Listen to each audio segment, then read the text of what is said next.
আল্লাহুম্মা দুরুদ ইব্রাহিম বলেন তো দেখি। হ্যাঁ, আল্লাহুম্মা সাল্লি আলা মুহাম্মাদিও ওয়ালা আলে মুহাম্মাদিন কামা সাল্লাইতা আলা ইব্রাহিম ওয়ালা আলে ইব্রাহিমা ইন্নাকা হামিদুম মাজিদ। আল্লাহুম্মা বারিক আলা মুহাম্মাদিও ওয়ালা আলে মুহাম্মাদিন কামা বারাকতা আলা ইব্রাহিম ওয়ালা আলে ইব্রাহিমা ইন্নাকা হামিদুম মাজিদ। এটার অর্থটা কি?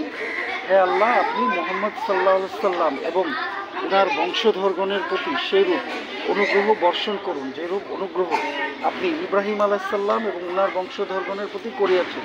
নিশ্চয়ই আপনি মহিমান্বিত ও প্রশংসিত। হে আল্লাহ, আপনি মুহাম্মদ সাল্লাল্লাহু আলাইহি সাল্লাম এবং ওনার বংশধরগণের প্রতি সেইরূপ বরকত বর্ষণ করুন যেরূপ বরকত আপনি ইব্রাহিম আলাইহিস সালাম এবং ওনার বংশধরগণের প্রতি করিয়াছেন। তাহলে নামাজটা শিখা আমরা হবো কি ভালো মানুষ, তাই না? আমরা তো এখানে মাদ্রাসায় আসছি কেন? ভালো হওয়ার জন্য, শুধু লেখাপড়া না, তাই না? ঠিক আছে, তাহলে ভালো হইতে হলে সব কিছু জানতে হবে, তারপরে যাচাই করে ভালোটা চয়েস করতে হবে, তাই না? আলহামদুলিল্লাহ। কি ঠিক বলছি?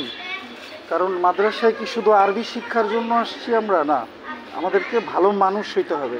তাহলে ভালো মানুষ অন্যের সম্পদের দিকে তাকাবে না, অন্যেরটা নজর দিবে না, অন্য কেউ খামাখা দিলে নিবে না, ঠিক না? সে বিশ্বাস করবে যে আল্লাহ তাকে শক্তি দিচ্ছে, সে কামাই করে নিতে পারবে, তাই না? ভালো মানুষের এগুলি হলো বেসিক পরিচয়, এবং সে অর্থসহ সব কিছু জানবে এবং সেইভাবে চলবে। ঠিক আছে, ভালো থাকেন। তাইলে আমরা আজকে দুরূদ ইব্রাহিমটা শিখছি। ঠিক আছে, আল্লাহ হাফিজ, আসসালামু আলাইকুম।